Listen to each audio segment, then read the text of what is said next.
it must stay strong. First, we have to stop the killings. Putin has many demands, but we do not know all of them.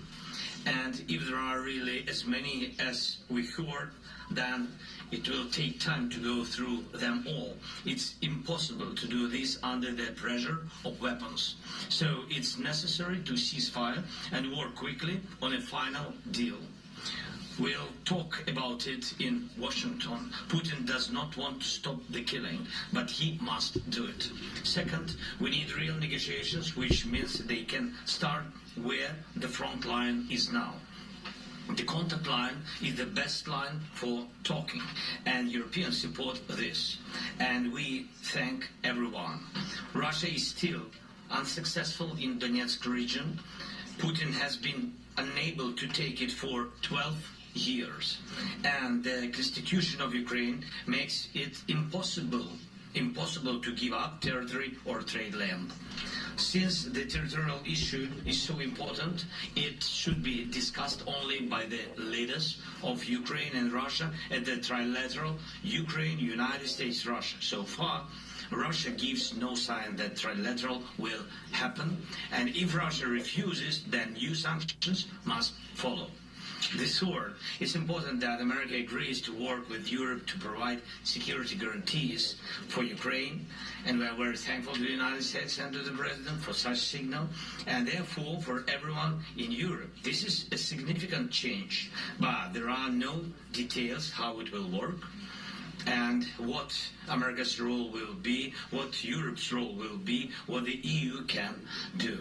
And this is our main task. We need security to work in practice, like Article 5 of NATO, and we consider EU accession to be part of security guarantees.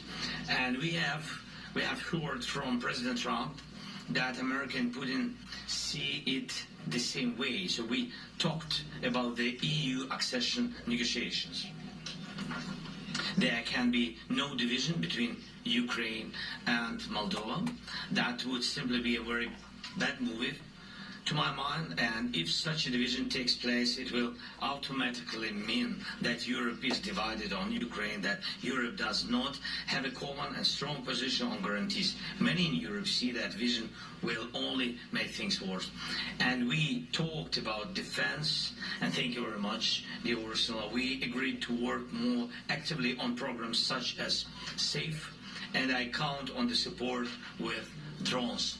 First of all, this is priority. Next, thank you for the 18th package of sanctions. It's important. We need to prepare the 19th package so that Russia sees that we are serious. We understand Russia's strategic direction. It's anti-European, and so we must continue to limit Russia's potential. Finally, we talked about the support of Ukrainian children in schools, and we have a school meal program, and it's an important program that ensures that children from every family in wartime at least receive security and receive a normal hot meal. The school year is coming soon, and I asked Ursula to help us improve this program. It's our children, it's our future, everything for them. Thank you. Thank you. Thank you very much to both presidents. We can now take a couple of questions. Katarina, the first question. Thank you. Katarina from the German press agency. You have microphones in front of you. If you can take one, that would be fantastic. Thanks a lot. Okay. Okay, better? So Katarina Redans for the German press agency. A question to both presidents.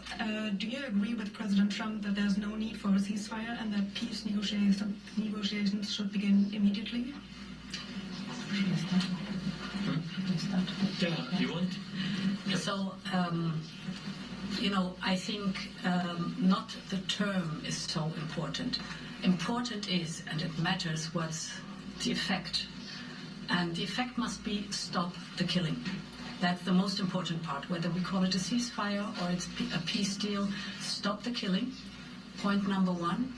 Therefore, it is so important to have as soon as possible a trilateral meeting trilateral meeting between the President of Ukraine, the President of the United States, and of Russia.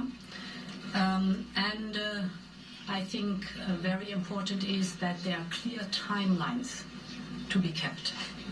So it's not the term itself, it's the content that matters. Thanks so much. I totally agree with Ursula. And you know that from the very beginning, I think it was March when the President of the United States, he proposed ceasefire, like a first element, stopping killing.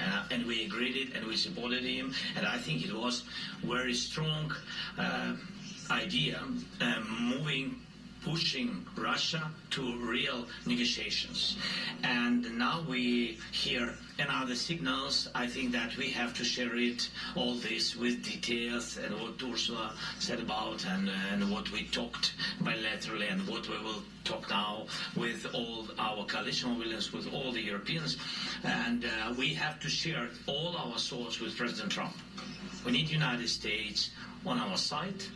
And I think that President Trump shared that we need peace, but steps to this peace. We need, right, correct steps to have lasting peace. To stop Putin, it means not to make a pause in this war. Stop and have a lasting peace. Yeah, for all of us. Thank you. Thanks. Second and last question to Olena. Thanks. Thank you. I will start in Ukrainian if possible. Олена Абрамович, Радіо Свобода, Українська служба. Пане президенте, Путін сказав, що розуміє, що Україні потрібні гарантії безпеки. У вас вже була розмова з президентом Трампом. Скажіть, чи озвучив він бачення Росії щодо гарантій безпеки для України, які прийнятні для Росії, так? І які гарантії безпеки, власне, прийнятні для України? Чи досі ми говоримо про troops on the ground, тобто війська певні, чи це 5 стаття, якщо можете поясніть ваше бачення, як це може виглядати?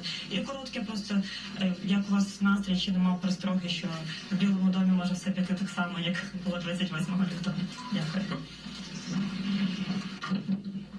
I'm sorry, if I may also to the Madam President, another question. I think we'll with one because we have a call soon. Дякую. Can I answer?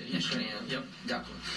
Дякую за запитання. Передусім, я не знаю, про що реально говорили Путін і президент Трамп. І я хочу, щоб багато деталей президент Трамп сказав мені, потім європейським лідерам. І те, що президент Трамп сказав сигнал.